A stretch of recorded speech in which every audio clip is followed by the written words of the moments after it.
नमस्कार दोस्तों, स्वागत है आपका जीएस मंथन में। आज हम अपनी निबंध सीरीज का अगला निबंध पढ़ेंगे। संविधान संशोधन, आवश्यक परिवर्तन या राजनीतिक साधन। यह महत्वपूर्ण निबंध है हमारे लिए। वैसे तो यह संविधान के टॉपिक से लिया गया है, जो आपका पॉलिटी वर्ग से लिया गया है, और इस पर पॉलिटी वर्ग से हमेशा प्रश्न आते हैं। आपके मेंस की दृष्टि से भी इम्पोर्टेंट है। यह एक आलोचनात्मक निबंध है। आलोचनात्मक निबंध क्या होता है कि सकारात्मक आपको आलोचना करना है और उसके सारे पहलू बताने हैं, एक तरफ नहीं बताना है। मतलब ना हम पूरा पूरा कहेंगे कि यह राजनीतिक लाभ के लिए किया जाता है, ना हम कहेंगे कि यह बहुत आवश्यक ही है। इन दोनों का एक समन्वय हमें ऐसा बनाना है जो कि लगे कि दोनों के लिए आवश्यक है और होना चाहिए। यह निबंध जो सीरीज आपकी चल रही है, या यूपीएससी के मेंस के लिए, चाहे जो पीएससी आपका हो, बीपीएससी है, आरपीएससी है, एमपीपीएससी, सबके लिए महत्वपूर्ण है। आरओ का जो एग्जाम आपका होने वाला है उसके लिए भी बहुत महत्वपूर्ण है। आपका काम बस रहता है कि आप इसको पूरा देखते रहें, पूरी क्लास आप देखें। पीडीएफ में हम आपको जो पीडीएफ देते हैं उससे एक चीज़ हमेशा ध्यान रखो, केवल आपको नोट्स उस विषय पर मिल जाते हैं। जो सही में समझाना होता है या उदाहरण के माध्यम से समझाना होता है वह केवल क्लास में ही हो पाता है, वह आपका पीडीएफ से नहीं हो पाता है। निबंध लिखने में कई चीज़ें हमें ध्यान रखनी होती हैं। सबसे पहले टॉपिक चूज करना, तो हम वही टॉपिक चूज करेंगे जिसमें हमें 60 से 70% तक चीज़ें ज्ञान में हों। जब हमारे ज्ञान में चीज़ें होंगी तो हम आसानी से उस पर लिख लेंगे और गलतियां कम होने के चांस होंगे। दूसरी चीज़ है कि निबंध हम 3 खंड में लिखेंगे। पहला प्रस्तावना है, मुख्य भाग है और निष्कर्ष है।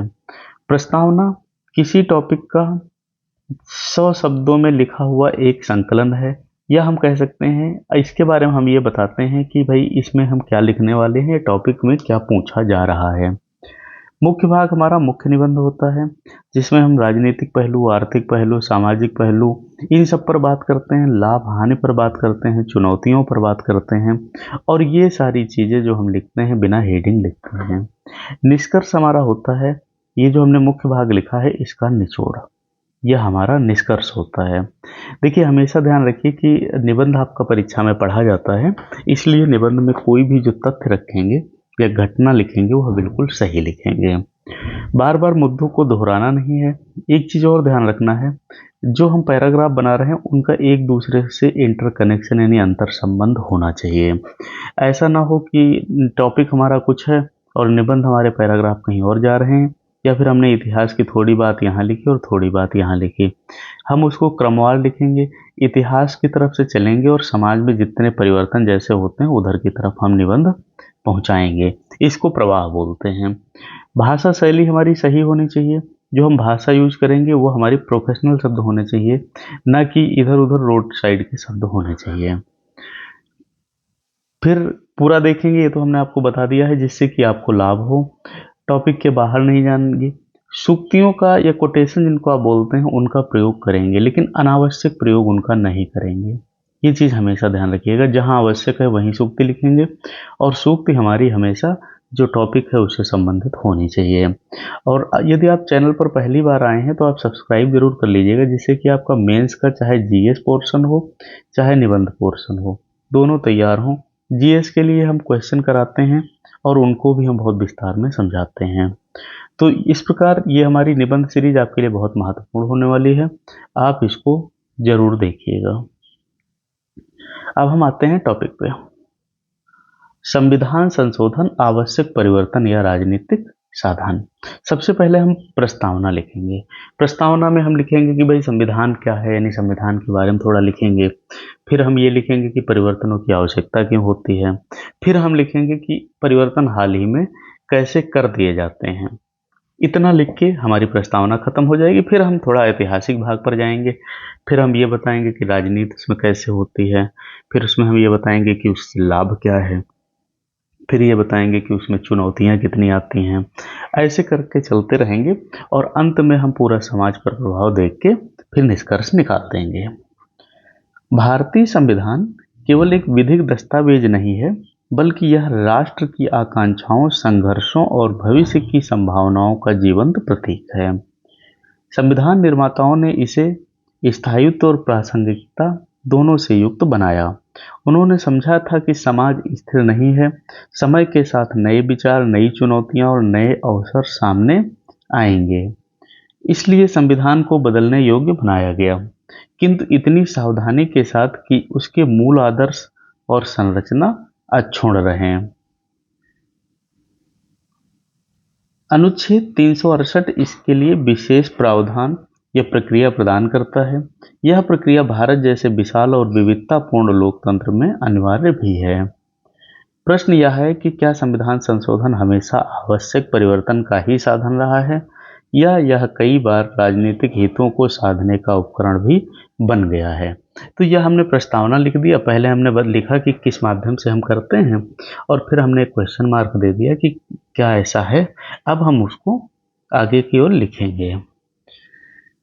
एक चीज और ध्यान रखिएगा, निबंध में आप कहीं भी किसी भी पार्टी के लिए नहीं लिखेंगे। पार्टी मतलब जैसे देश में जो भी राजनीतिक पार्टियां हैं उनके लिए नहीं लिखेंगे। आपका निबंध हमेशा समतुल्य होना चाहिए। संविधान सभा के कई सदस्य चाहते थे कि संविधान बहुत कठोर हो ताकि बार बार उसमें बदलाव ना हो। वहीं कुछ का मानना था कि यह इतना लचीला भी हो कि बदलते समय के अनुरूप सुधार संभव हो सके। इसी कारण भारतीय संविधान को कठोर और लचीला दोनों कहा जाता है।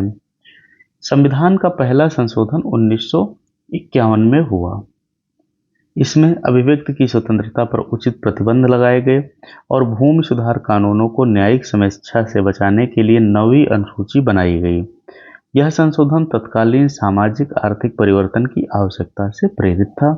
इसके बाद शिक्षा, सामाजिक न्याय, पंचायत राज, सहकारी समितियों, अधिकारों, कर्तव्यों से जुड़े अनेक संशोधन हुए जिन्होंने लोकतंत्र को गहराई दी। यह आपकी मेंस की सीरीज जो चल रही है उसके लिए भी सब्सक्राइब करिएगा, जिससे कि आपको आसानी से मेंस की तैयारी में लाभ मिले। देखो, बाहर इन चीज़ों के लिए आप अच्छा फीस खर्च करते हो। कल मैं कहीं देख रहा था तो काफ़ी ज़्यादा फीस थी, और यहाँ आपको सारा चीज़ें निःशुल्क पढ़ाई जाएंगी। समाज की प्रगति और राष्ट्र निर्माण में कई संशोधन ऐतिहासिक साबित हुए। 73वें और 74वें संशोधन ने पंचायतों और नगर पालिकाओं को संवैधानिक दर्जा देकर स्थानीय स्वशासन को सशक्त किया और लोकतंत्र को गांव-गांव तथा शहर-शहर तक पहुंचाया। 86वें संशोधन में 6 से 14 वर्ष तक के बच्चों के लिए शिक्षा को मौलिक अधिकार बना दिया।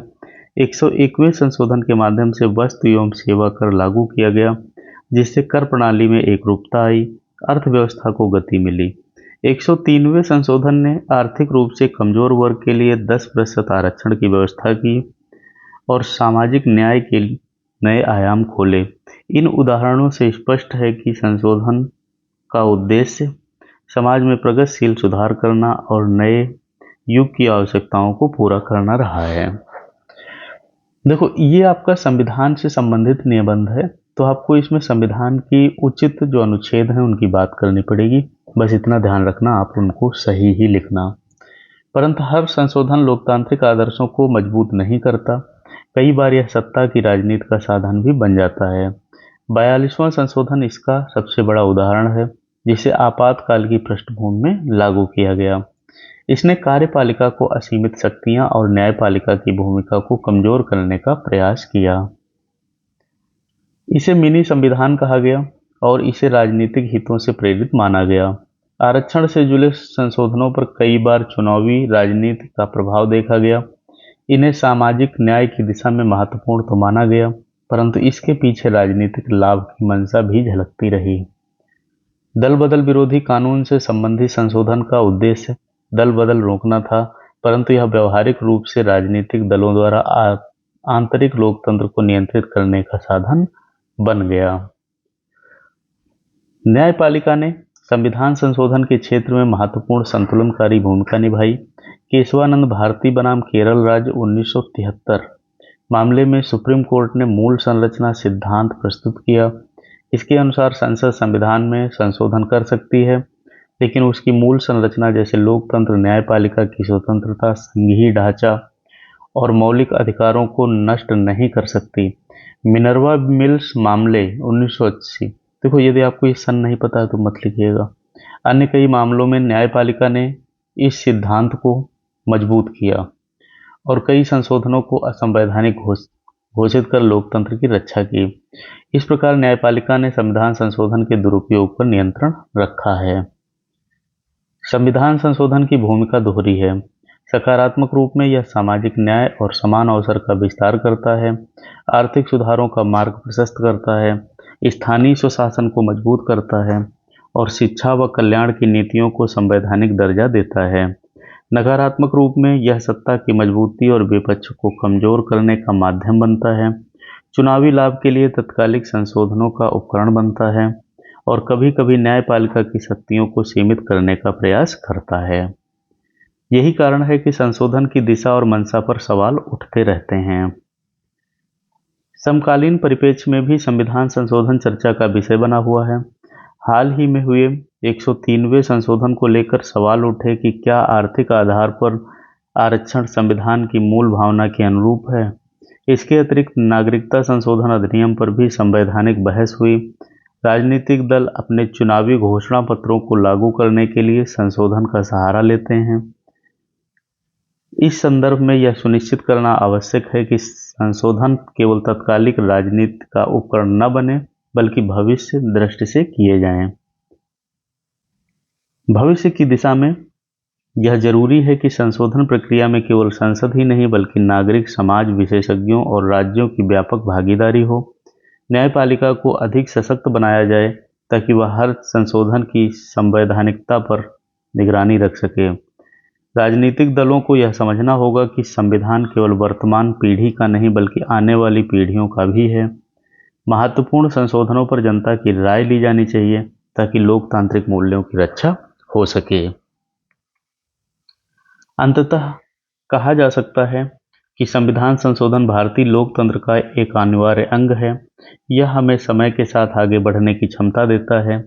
शिक्षा, पंचायत राज, आर्थिक सुधार और सामाजिक न्याय से जुड़े संशोधन लोकतंत्र को मजबूत बनाते हैं, परंतु जब यह केवल राजनीतिक साधन बन जाता है तब यह संविधान की आत्मा को चोट पहुंचाता है। इसलिए संशोधन को हमेशा गहन विमर्श, व्यापक सहमति, दीर्घकालिक दृष्टि के साथ किया जाना चाहिए।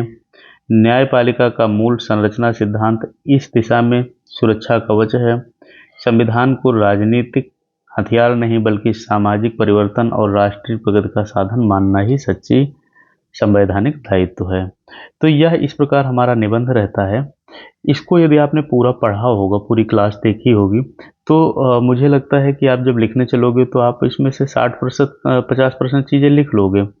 कुछ आपको थोड़ा प्रैक्टिस करनी पड़ेगी तब जाके लिखना हो पाएगा, क्योंकि देखिए क्या है, टॉपिक थोड़ा संविधान से संबंधित है तो आपको आर्टिकल तो आने ही चाहिए। वैसे हमने पॉलिटी के लिए आर्टिकल वगैरह के लिए अलग से क्लास दे दी है, आप उसको देख सकते हो। चैनल को पहली बार यदि आपने देखा है तो सब्सक्राइब करिएगा और लोगों को शेयर करिए जिससे कि सबको लाभ हो। इसको 2-3 बार आप लिखकर ट्राई करिएगा। ज़रूर आप निबंध लिख के देखा करो। देखो क्या है, जब आप पीडीएफ पढ़ते हो या आप क्लास देखते हो तो आपको लगने लगता है आ रहा है, आ जाएगा, लेकिन कई बार थोड़ा मुश्किल होती है, इसलिए प्रैक्टिस किया करो। ये क्लास हमारी यहीं समाप्त होती है। मिलते हैं अगली क्लास में। धन्यवाद।